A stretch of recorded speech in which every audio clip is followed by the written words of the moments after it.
Hello అండి, welcome back to Dimple's kitchen. ఈరోజు మన కిచెన్లో ట్రెండింగ్ డ్రీమ్ కేక్ని ఇంట్లోనే చాలా తక్కువ టైంలో చాలా తక్కువ ఖర్చుతో కూడా 5 లేయర్స్ పర్ఫెక్ట్గా ఎలా చేయాలో చూసేద్దాం. వీడియో మిస్ కాకుండా చివరి వరకు చూడండి. ముందుగా ఒక గాజు బాక్స్ తీసుకొని అందులో రెడీమేడ్గా దొరికే చాక్లెట్ కేక్ ఉంటుంది కదండి, పీసెస్ని పెట్టుకోవాలి. మొత్తం అంతా అరేంజ్ చేసుకొని వాటిని బాగా ప్రెస్ చేయాలి.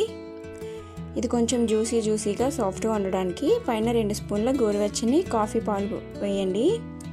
మనకి క్రీమ్ బాగుంటుంది. ఇప్పుడు సెకండ్ లేయర్ కోసం కరిగించిన డార్క్ చాక్లెట్లో ఫ్రెష్ క్రీమ్ని కలిపి థిక్ చాక్లెట్ సిరప్లా చేసి కేక్ పైన ఒక లేయర్ కింద వేపర్ చేయండి. ఇక థర్డ్ లేయర్ మైల్డ్ చేసిన చాక్లెట్ను పైకి పోసి పల్చగా రాయండి. దీన్ని 2 నిమిషాలు ఫ్రిడ్జ్లో పెడితే గట్టిగా షెల్లలా మారిపోతుంది. చివరిగా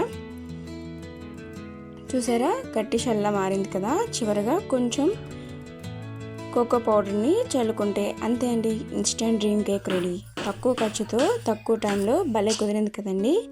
మీరు కూడా వెంటనే ట్రై చేయండి. మన ఛానల్కి సబ్స్క్రైబ్ చేసుకోవడం మర్చిపోకండి. మీరు ఎప్పుడు ట్రై చేయకపోతే చాలా టేస్టీ అండ్ సింపుల్ రెసిపీ అండి. ఇది ట్రెండింగ్లో కూడా ఉంది కదా. డ్రీమ్ కేక్ని ఇంట్లోనే చాలా సింపుల్గా తయారు చేసుకోండి. Thank you for watching.